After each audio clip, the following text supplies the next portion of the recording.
Welcome to the program, everyone. We begin in Africa's most populous country, in Nigeria, looking, of course, at this new upgrade from Fitch credit ratings on Nigeria, upgraded to a B with the outlook stable. Prior rating, of course, was a B minus. Looking at some of the triggers that facilitated this credit rating, they said it's a commitment to policy reform, so the Tinubu administration also improved policy coherence and credibility, rise in FX liquidity, and of course they also highlighted the monetary policy tools from the central bank, as well as transparency, with a nod towards those net foreign exchange reserves. Now, of course, B minus, or rather, the B still means Nigeria is in the highly speculative category. So to break it down, who better than a Rise business analyst, Chika Mbonu, joining us this Monday morning. Chika, good morning to you, sir. How are you today? I'm fine, thank you. Welcome. New Thanks week, for joining new us. week. Yes, New hope you had a nice weekend. New week, yes. So what do you make of this bit of news here?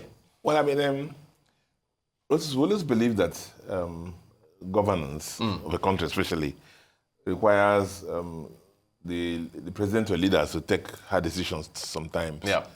That may sacrifice short-term popularity, but in the long term, for the benefit of the country, for the good of the country. And why I'm starting like that is that, if you cast your mind back to this tariff war that's happening now around the whole world, you will see some countries, the presidents, it's like the whole world versus America.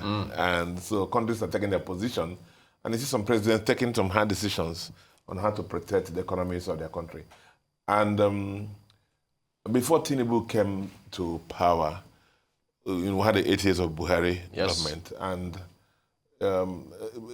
I would just say that a lot of even his party members have described him in more colorful terms. But we knew that the 8 years were summarized as very tentative, very indecisive.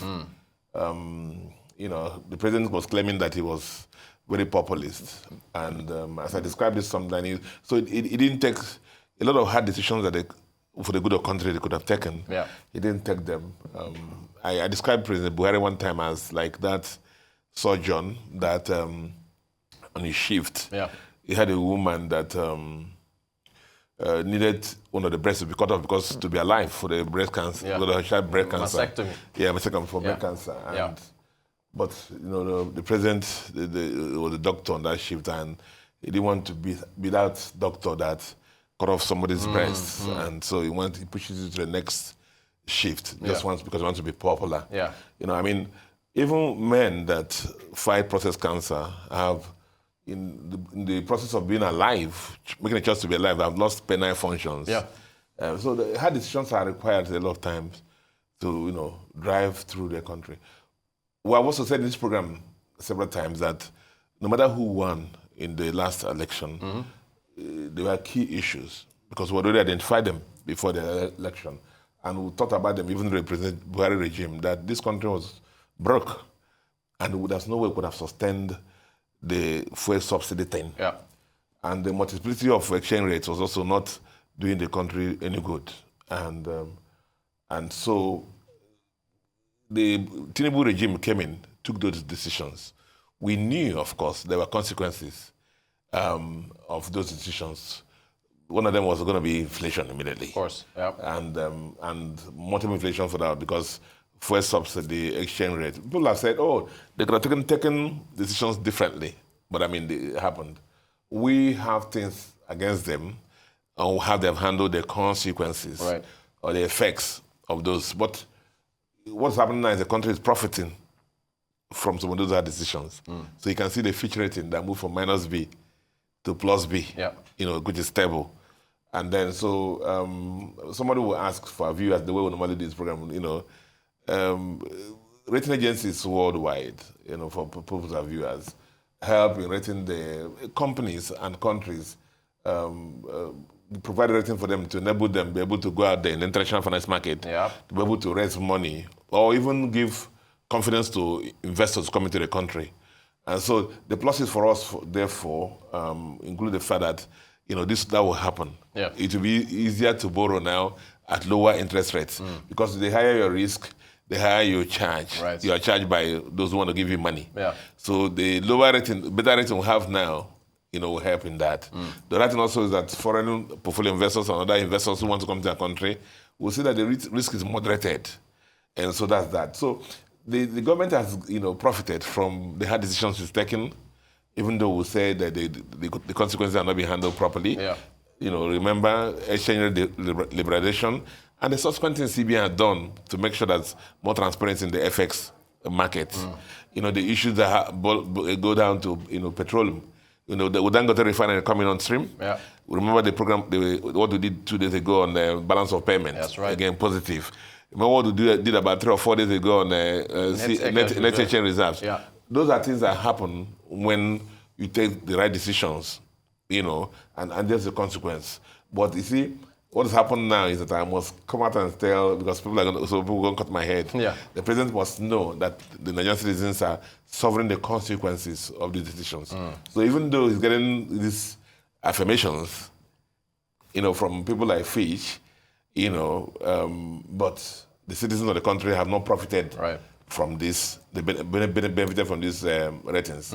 And we know that if the ratings are good, as I said, lower borrowing costs, more investors will come in, which at the end of the day should translate to investments on the ground, more employment for Nigerian citizens, more investment, lower inflation, and citizens will profit from those. But those have not happened. Yeah. But let me even put it out there also that the stable B rating is still in the speculative grade. That's right. Which means that there's still some problems. And the challenge, therefore, will be what will happen in the coming months. How do the government handle that?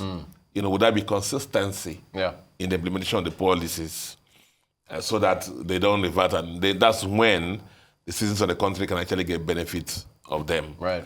Especially as you know what's happening now, because of this tariff situation we have in the world now. We don't even know where we are on this tariff thing because, every day there are reversals. A new one. A new one comes in. But for us as a country, I think, as I said already on this program, I think some days ago, the issue that really affects us, first of all, is the fact that if you have low economic output around the world, oil prices tank, as we have seen have tanked, a budget that is driven at $75 per barrel, oil prices, I think you are the analysts, it came in about $3 per barrel this morning. I don't know about that. It's up to $65 dollars per barrel now. Yeah, but still under. Still under our budget, Still under, with a production level of 1.8 million barrels per day, we're still far from that.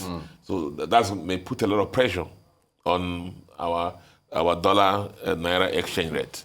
And also, remember what we talked about also the other day when CBN came out to defend the dollar with the first $200 million and then subsequent interventions. The FPIs who fly to safety, right? Because of the instability in the whole financial system. One of them exit Nigeria, and so that also is a consequence. So we hope that everything will simmer and calm down, and so that we don't have that kind of challenge on the Naira dollar exchange rate. Fantastic. Well, Chika, just before I let you go, what about your outlook? I think what you're saying is there are some shocks that are out there. Yes, there are some shocks out there. Right. But that's why you saw the CBN coming to defend the. I don't like that using the word they defend. Right. Because intervene. Because CBN is already upfront, define their role in the market. Yeah. There are some bands that the exchange rate should, waiver on, and the CBN role is to make sure that it stays within those bands and not, depreciates aggressively overnight. So we hope that some, sanity returns back to that. You saw what's happening now.